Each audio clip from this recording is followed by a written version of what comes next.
The member for South West Coast on the government business. Thank you, Deputy Speaker. I will stay on the topic of opposing the government business program because there's so much to say on such a topic, because it continually occurs in this place where the debate that should be taking place and the time and the respect to have the parliament operate the way it should is being just ridden roughshod over by this government. Now, just for those who don't understand, normally there's a 2-week process where you introduce a bill and before debate occurs, you have a 2-week time frame where you go out to your community, because this is a place of the people, the people's house, and the people want to know what we do in here.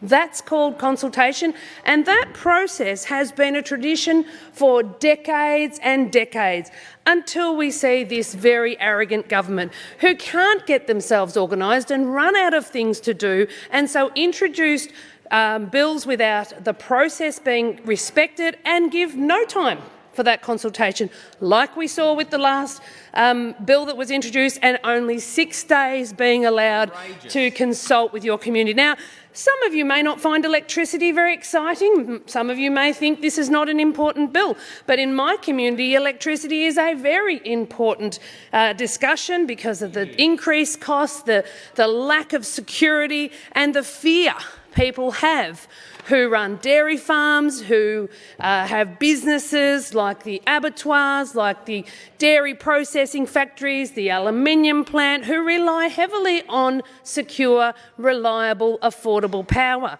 And what we saw and what we're debating in this parliament this week is a bill that talks about the way the outages are managed, because that's now, under this government, the subject we have to address. Now, as I say, the government may not think consultation's important, and that's why. That is why they introduce bills and don't allow the respectful amount of time for us to take these pieces of legislation to the community who will be affected by them, so that the community can give the feedback, because I'll guarantee you the 88 of us in here are not experts on every subject, but our communities certainly have the information, the expertise and the knowledge for us to be hearing from them, so we can have informed debate and not have unintended consequences. That's why the process of democracy exists. And why is it that we've got a government that continually rides roughshod over democracy? It's because they've become arrogant. They've been in for so long, they don't think they need to talk to anyone. They don't think consultation is an important part of the process anymore. Well, what are we seeing? We're seeing chaos. We're seeing nothing from this government other than running the state into a significant debt. In fact, the word broke is coming up quite a lot lately, and we haven't seen that since the Kane-Kearney years. But what we're seeing right now is a much bigger debt, a much bigger hole than we saw then. So, my goodness, we're in trouble. Order. The member for Eureka on a point of order. Yes, we seem to be straying a long way from government business.